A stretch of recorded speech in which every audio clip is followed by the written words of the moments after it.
Hey friends, Jessie here from jessiebanks.com and welcome back to another video. So today I'm in for a fun one. I decided I wanted to play with my Miyahime gouache that I picked up for myself over the holidays, and I was like, ooh, I'm going to use this unicorn from the greeting farm. So this one is the Your Wings unicorn.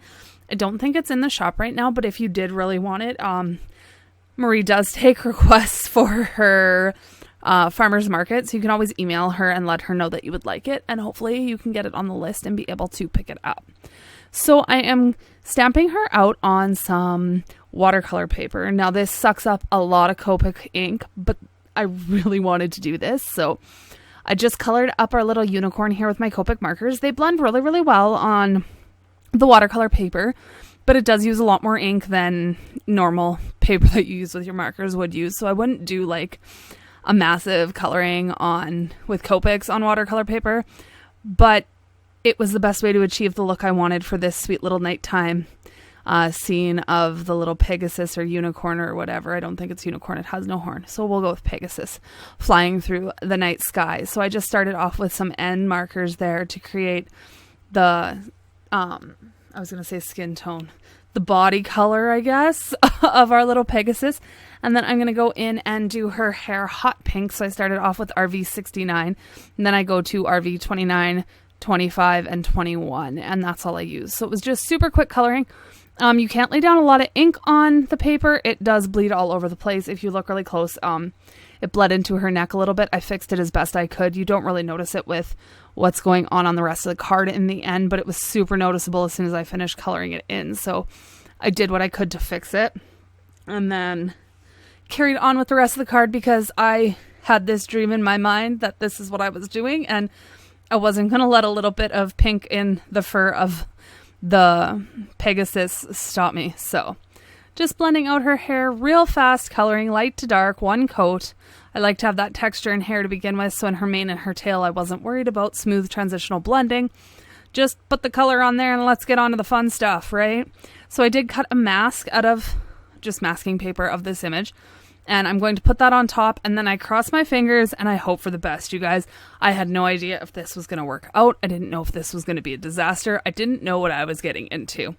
So I taped my watercolor paper down to my work surface and I pulled out my Mia gouache. I'm going to use a bunch of different blues and purples and things here and mixing them all together, but you'll see me laying them all out on the side. I sped this one up a lot. It's like between 3 and 5 times the original speed. So I'm just mixing up a few colors here and putting them out on my little swatch card so I have it beside me to look at. I also have a running little thing so far this year of everything I've colored, I've made a swatch card of, and I'm taping it onto my wall in front of me. So we'll see what that looks like in a couple months. So I just have a nice flat brush here, and I'm picking up some rather thick paint because this is gouache. This is supposed to be opaque. This is not watercolor. I'm not using it like watercolor. I want it to be nice and opaque and nice and vibrant. So starting off with blue at the top, and then I'm going to add in some purple here. You can't really tell the difference right now while they're wet. They're very similar colors in terms of their tone, but once it's dry, you can see it very well. Then we'll start blending everything down. So what I'm doing is I'm going in and I'm laying on like a heavier layer of the color I want to use, and then I'm just dampening my brush a slight bit and blending it up into the rest. And you'll see how I kind of go back and forth to get what I want here. Like I didn't like the jump between those two colors. So what I'll do is I'll take a little bit more of this grayed out purple and add it in just to have a little bit of a smoother transition from the purple into the pink, and keep blending that and working it back and forth until I was happy with the transition. It doesn't have to be perfect. We're going to paint a bunch of clouds over top of this. So I just wanted kind of a nice gradient from the creamy yellow color at the bottom through pink and purple and up into the deep blue at the top. So put the pink in, blend that one together with the color above it. Then a little bit of that creamy yellow. I do add a little bit of pink to it just to kind of tone it to match the rest. And that's it for the background. Let it dry. And it still looks streaky. It's not perfect. I probably could have worked on it longer and gotten it better, but it didn't really matter because of what I was putting over top of it. So I'm going in with some pretty thick white gouache here on my brush, and I'm just mapping in some clouds. So I'm just dabbing them out and making some random cloud shapes and layering them together. If you follow me on Instagram, I had posted a picture of working on this background earlier in my sketchbook while I was kind of deciding what I wanted to do today. Didn't accomplish a lot down here, by the way. And I was like, ooh, that would be pretty on the background of a card. And that's how this happened. So I kind of copied the layout that I had of the clouds in that painting in the sketchbook, just because this was the first time I attempted this and I had no idea what was going to happen, you guys. Not a clue. Like, through this entire process, I'm nervous that everything has leaked through that mask or underneath of that mask, and it's just a mess, and that I'm going through all of this work and I'm going to lift that mask off, and I should have just colored the image separate and glued it on top. And I didn't want to glue it on top. I wanted to do it as a 1-layer card because I like to make my life difficult. So once that first layer of white gouache dried, I went over top of the mala, which is what you're seeing now, in order to deepen it up a little bit, and I didn't let that dry completely. Then I take a little tiny brush. This is just a little flat, cheapy brush here. And I go in with the same colors that I used to blend out the sky, and I'm adding them into the bottom of the clouds to do a little bit of a stormy cloud. And you can see how I'm dabbing that out with my finger just to kind of get a little bit of texture and a little bit of variation to it. So I did the blue. Now I'm going back in and I'm adding a little bit of purple. Then I add a little more blue, and we just carry on that way all the way down the card through all of those clouds. So that's why that bottom edge didn't matter so much, because I'm just going to paint over top of it and make a mess anyway. And you can see how ugly my rag gets because I dab everything off on it, especially when I'm doing this, because I don't want a lot of paint on the brush, right? So now we're in where the sky's more of a purple color as opposed to the blue. So I'm starting with the purple as the darkest color, and then I'll add some lighter purpley pink color. You can see I'm mixing up there. And I'm going to blend that up and into it, and I'm just dabbing it out. But you can see how it makes it just like a beautiful little storm cloud. I am so happy with this, you guys. You're probably going to see me using gouache in a lot more cards coming up here. This was so fun. I know it's a little bit more in depth than what I've posted for the longest time in terms of cards and kind of freehanding your own backgrounds and things. But this was so fun. Like, I thoroughly enjoyed this. So if you guys do like it and you would like to see more of them in the future, please leave me a comment down below so that I know this is something you enjoyed watching and it's something you kind of really liked as something different. So I know if I should do them again, because they do take a lot more work than most of my cards, and then the editing and everything else takes longer too, but that's fine.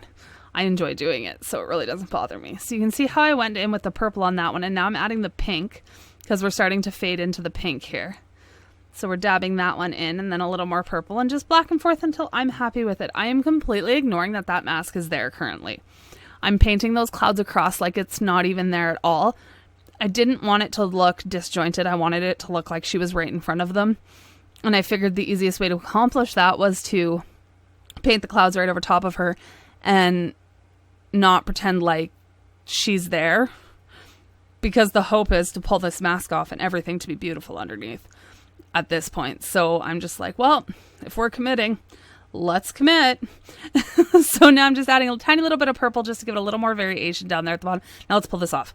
Okay, I talked really quick. And it worked. You guys, it worked. Look at this. Look at this. I was so happy. I actually squealed. I was like, I cannot believe it worked. So now I'm going to take my black micron and just outline the image to reinforce those stamped lines. And then we're going to go in and add some dots and some little crosses and things in order to create some stars and stuff in the background and make it look a little more like a nighttime scene. And it is beautiful. This card turned out amazing. You guys, I am so happy. I haven't... I used to do lots of, like, with watercolor and distress inks and big elaborate backgrounds that would take forever, and I loved it so much. And then I'd gotten so busy with design teamwork and stuff that I didn't have time. And I've cut down on design teamwork. I still want to do guest spots and things for people, and I wouldn't actually mind joining a team or two yet. So hopefully some opportunities will arise this year that I can still work on some design team stuff. But this was fun to be able just to spend the time. Now I have my Tombow Mono sand eraser, and where it bled underneath a little bit, I mustn't have pushed the tape down all the way. I'm just going to take that sand eraser and just clean up. That'll sand off the color completely and clean up those edges all the way around. Oh, this card makes me so happy, you guys. I'm so excited.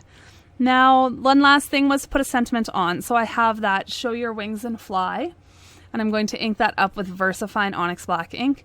We're going to stamp that right on top of the card. It stamped beautifully over top of all that gouache because the gouache is a matte. It's not shiny. Another reason why I preferred it, and I love it over acrylic. We got some double-sided adhesive on the back of our card front here. We're going to adhere that down to an A2 size top folding card, and that's it, you guys. I hope you enjoyed, and if you do, please give it a thumbs up. Let me know if you guys want to see more cards like this in the description box below. If you aren't subscribed to the channel, I'd love for you to subscribe, and you can find what I used in the description box below. Have a great day. Bye for now.